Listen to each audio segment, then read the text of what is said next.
Hai semuanya, selamat datang di podcast ASN Bercerita.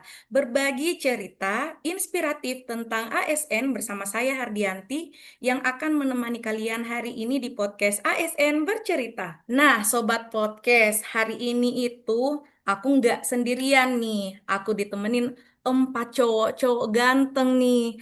Tapi bukan boy band ya.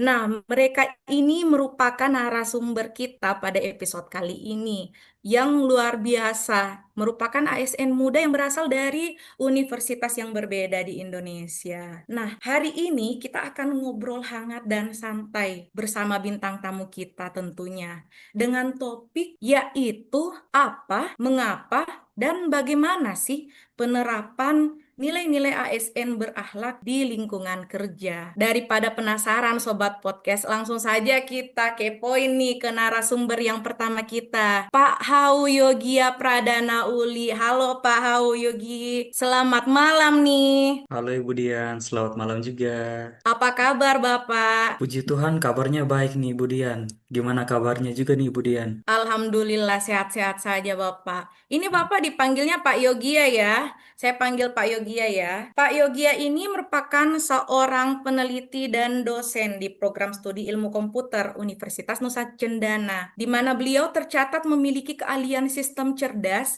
dan memiliki beberapa penelitian yang bergerak dalam ranah kecerdasan buatan.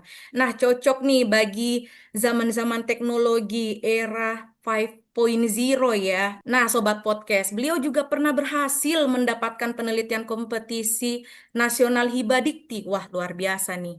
Dengan penelitian Internet of Things pada bidang pertanian khusus untuk ladang cerdas di Pulau Sumba, NTT. Kita ke narasumber selanjutnya, Bapak Muhammad Kausar. Halo Bapak, apa kabar? Halo Ibu Dian, Alhamdulillah kabar baik. Oke, Bapak Kausar nih luar biasa sekali, merupakan ASN muda Gen Z ya, bertugas Uh, sebagai Pranata Laboratorium Pendidikan di Laboratorium Teknik Industri di Universitas Negeri Gorontalo. Nah, Sobat Podcast, beliau memiliki pengalaman yang langsung di dunia industri sebagai welder dan maintenance operator. Selain itu, pernah juga dipercaya sebagai ketua dan sekretaris di unit kegiatan mahasiswa taekwondo. Wah, luar biasa nih di bidang olahraga nih. Nah, selanjutnya Sobat Podcast, beliau juga pernah memimpin tim program pemberdayaan masyarakat desa yang mendapat pendanaan dari Kementerian Pendidikan. Nah, di sisi prestasi, beliau pernah menjadi delegasi pada ajang olahraga tingkat regional dan nasional. Wah, luar biasa sekali nih Pak Kausar. Selanjutnya kita ke narasumber kita selanjutnya yaitu Pak Marlon Benu. Halo Pak. Halo, selamat malam Ibu. Selamat malam Bapak, apa kabar nih? Puji Tuhan sehat Bu. Oke, Bapak Marlon Benu merupakan dosen di program studi kimia Universitas Nusa Cendana. Beliau memiliki keaktifan dalam penelitian ilmiah kimia, khususnya pada kegiatan eksperimen laboratorium. Nah, jadi Bapak Marlon Benu ini rajin melakukan eksperimen ya, Pak. Ya, ya. Selanjutnya, beliau aktif dalam melakukan analisis kimia dan juga penulisan karya ilmiah. Aktif juga dalam kegiatan pengabdian masyarakat yang berbasis keilmuan kimia seperti edukasi bahan kimia aman, pengolahan limbah sederhana, serta penerapan kimia dalam kehidupan sehari-hari. Oke, luar biasa sekali Pak Marlon Benu. Selanjutnya nih, kita ke narasumber kita, Bapak Ade Sopian Hadi. Halo Bapak, Halo Bu Dian, apa bagaimana kabar kabar? nih? Alhamdulillah baik Bu. Ibu bagaimana? Luar biasa, luar Alhamdulillah. biasa sehat sekali Bapak Ade. Senang sekali bertemu dengan Bapak Ade Sopian Hadi yang merupakan dosen muda yang berfokus pada bidang pendidikan Pancasila dan kewarganegaraan di Universitas Cendrawasih. Beliau aktif menulis karya ilmiah nih Sobat Podcast dan tercatat telah mengeluarkan 12 jurnal nih dan 5 buku dengan karya andalannya yang bertajuk Keadilan dalam Kebijakan Pemerintah dan Aktualisasi Nilai Pancasila. Wah, luar biasa sekali ya. Dan juga pernah menjadi duta damai di NTB. Wah, duta damai enggak tuh Sobat Podcast. Jadi kalau ada yang berkonflik nih, panggil aja Pak Ade Sofyan Hadi ya. Soalnya beliau merupakan duta damai nih di NTB. Nah, Sobat Podcast, aku langsung mau nanya-nanya nih pada inti pertanyaan mengenai topik kita hari ini. Kalau dengar kata ASN, apa sih satu kata yang terlintas dari pikiran bapak-bapak ini? Ayo, siapa dulu nih yang menjawab? Apa yang paling muda dulu nih? Gen Z, Bapak Muhammad Kausar. Baik, Budian. Mungkin kalau dari saya itu satu kata yang terlintas dalam pikiran saya kalau dengar kata ASN itu yaitu pengabdian. Karena menurut saya ASN itu bukan cuma soal pekerjaan, tapi bagaimana kita melayani, bertanggung jawab dan berkontribusi buat kerjaan kita dan untuk kemajuan institusi dan negara. Walaupun kadang kerjaannya itu nggak selalu kelihatan, ya itulah bentuk pengabdian kita terhadap negara. Mungkin dari saya itu, Budian. Oke, saya mau dengar suaranya Bapak Yogi nih. Gimana Bapak Yogi tanggapannya mengenai satu kata di benak Bapak Yogi ketika mendengar ASN? Satu kata ya Budian, satu kata itu kepercayaan gitu ya. Karena kalau menurut saya itu karena setiap tugas yang dijalankan bukan hanya untuk institusi, tetapi juga untuk kepentingan masyarakat dan masa depan mahasiswa. Oke, gimana nih menurut Bapak Marlon? Baik, terima kasih Bu. Kalau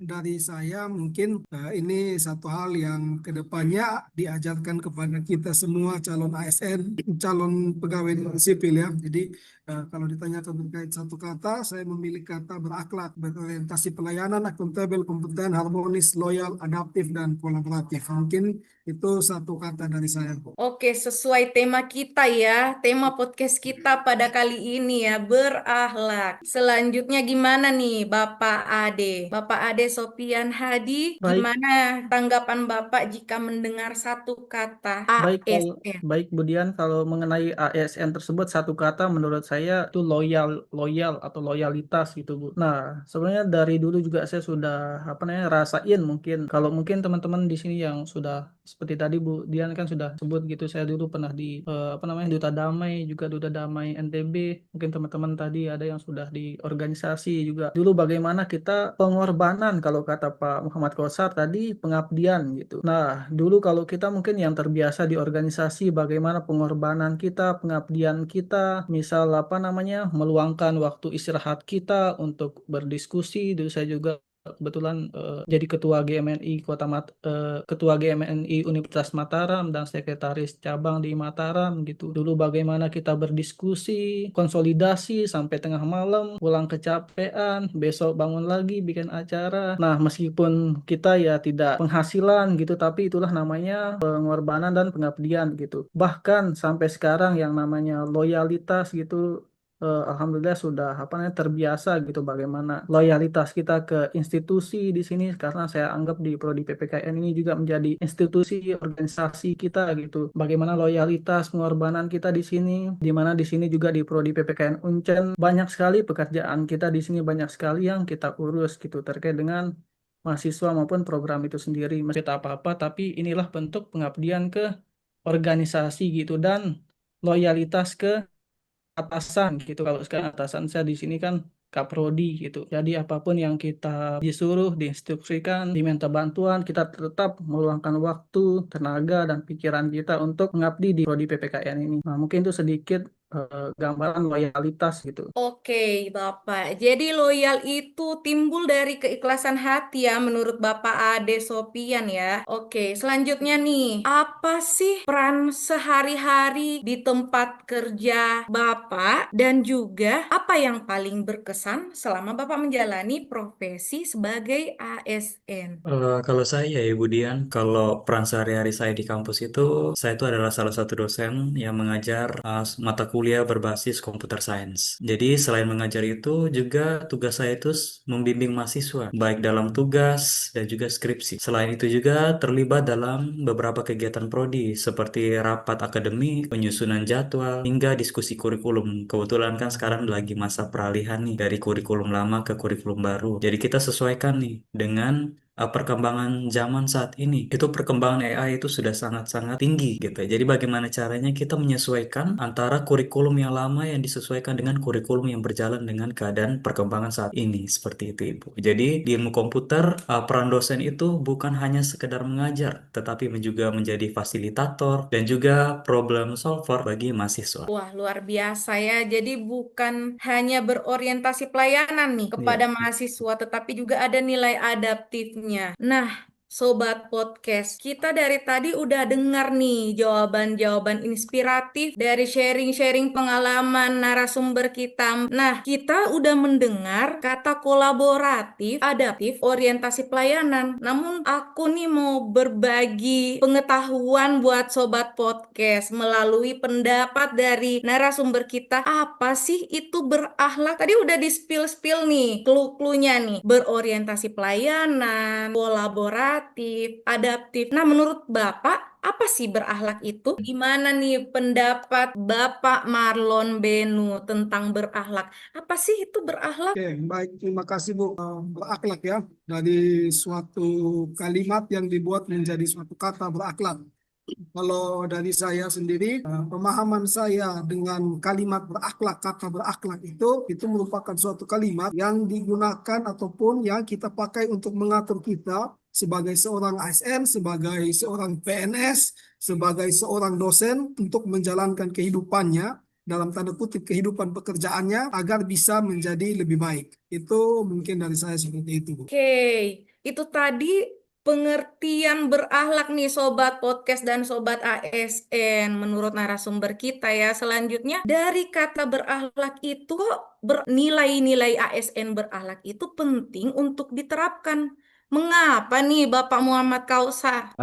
Bagi saya pribadi, mengapa kita penting untuk menerapkan nilai-nilai ASN berakhlak itu? Saya pribadi dengan tugas saya di laboratorium itu, saya ambil contoh seperti adaptif dan akuntabel. Contoh kasusnya itu jika dihadapkan dengan kasus seperti jadwal praktikum yang mendadak berubah dan kemudian ada hal-hal yang lain yang di luar dugaan kita. Jadi kita harus mampu beradaptasi dan situ ada nilai adaptif. Kemudian akuntabel, jadi kita mampu untuk berpikir secara atau memiliki kesigapan untuk berpikir bagaimana rencananya untuk menghadapi kasus seperti tadi. Jadi nilai penerapan ASN berakhlak itu sangat penting untuk diterapkan di tempat pekerjaan. Baik, Terima terima kasih. kasih atas jawabannya. Jadi ya, Sobat Podcast, nilai berakhlak itu sangat penting untuk diterapkan di dunia kerja untuk membangun integritas dan juga profesionalisme kerja kita. Nah, selanjutnya nih, Bapak Ade Sopian Hadi, gimana menurut Bapak nih? Ada nggak sih hal yang membuat Bapak goyah mengenai integritas dan profesionalisme Bapak nih yang sedang diuji coba ketika Bapak menjalankan tugas sebagai abdi negara? Nah, mengenai hal tersebut, di mana di sini juga banyak sekali gitu yang ingin minta perbaikan nilai secara instan gitu, Budian. Bahkan ada juga yang yang nilainya sudah bagus tapi mau kayak ditingkatkan lagi gitu, Bu. Maupun misal yang dapat nilai C mau dapat nilai B, baik yang dapat nilai B mau nilai A. Tapi saya tetap tekankan bahwa di sini yang dinilai juga bukan hanya pengetahuan mereka, namun sikapnya juga gitu, Bu. Afektifnya di sini, sehingga bagaimana kita mengedukasi mereka kenapa nilainya bisa seperti itu. Bahkan ada juga yang tidak ikut UAS juga di sini, Bu, sehingga nilainya juga kami kasih C di sini. Karena ya begitu kalau kondisi di sini, Bu, banyak sekali hambatan ataupun tantangan gitu dari mahasiswa-mahasiswa kami di sini gitu, Bu, dimana tentu nilai-nilai integritas tersebut harus kami pegang. Mungkin itu kalau dari saya di sini, Bu Hardianti. Terima kasih. Baik, Bapak, terima kasih Bapak Ade. Pak, boleh nggak nih pesan berakhlak? Satu kata aja, pesan berakhlak buat Sobat Podcast. Buat Sobat Podcast ASN bercerita nih. Oke, Budian, satu kata dari saya, integritas. Karena integritas itu adalah akar dari semua nilai daripada berakhlak. Oke, Sobat Podcast. Jadi ada pesan nih dari Bapak Yogi. Kita harus menjaga integritas kita ya. Selanjutnya Bapak Ade Sopian. Pesan buat Sobat Podcast ASN bercerita nih. Pesan berakhlak apa nih? Kalau pesan dari saya yaitu satu kata, yaitu konsisten gitu. Maksudnya konsisten dalam menerapkan berakhlak ini. Mungkin itu saja singkat-singkatnya, Bu Dian. Terima kasih. Oke, sobat podcast ASN bercerita, jangan lupa konsisten ketika mengerjakan sesuatu ya. Jadi jangan pernah capek, jangan cepat merasa puas. Gimana nih Bapak Marlon Benu, satu kata pesan buat sobat ASN, sobat podcast ASN bercerita. Silahkan. Baik, Bu. Kalau dari saya pesannya berakhlak ya. Berakhlak, terapkanlah berakhlak ini dalam kehidupan kalian, di mana dalam bekerja itu berakhlak ini harus menjadi pedoman kita dalam melakukan pekerjaan. Mungkin dari saya begitu saja, Bu. Satu Iya. kata pesan dari Bapak Marlon Benu, jadikan berakhlak itu sebagai pedoman. Selanjutnya Bapak Muhammad Kausar, pesan berakhlak buat sobat ASN bercerita. Kalau dari saya mungkin integritas yang itu merupakan akar dari semuanya, dan disiplin, konsisten. Mungkin saya ingin sedikit menambahkan yaitu tanggung jawab. Jadi semua yang dilakukan itu harus bertanggung jawab, dilengkapi juga dengan disiplin, juga menjaga sikap dan konsisten untuk belajar. Mungkin itu dari saya. Oke, terima kasih banyak Pak Kausar. Terima kasih banyak kepada narasumber kita atas semua cerita dan pengalaman inspiratif ya yang luar biasa hari ini. Dari obrolan kita terlihat jelas kalau nilai ASN itu bukan hanya sekedar formalitas nih Sobat Podcast, tapi harus diwujudkan melalui aksi, sikap maupun tindakan dalam dunia kerja. Semoga cerita inspiratif hari ini bisa jadi motivasi buat Sobat ASN semua, terutama ASN muda, untuk selalu menjalankan nilai ASN dengan berintegritas, profesional, dan semangat tentunya. Pada akhirnya, ASN bercerita bukan hanya sekedar podcast, tetapi sebuah gerakan kecil untuk membangun ASN yang berkarakter, beretika, dan siap melayani masyarakat dengan sepenuh hati. Sampai jumpa di episode berikutnya di podcast ASN bercerita. Tetap semangat dan tetap inspiratif.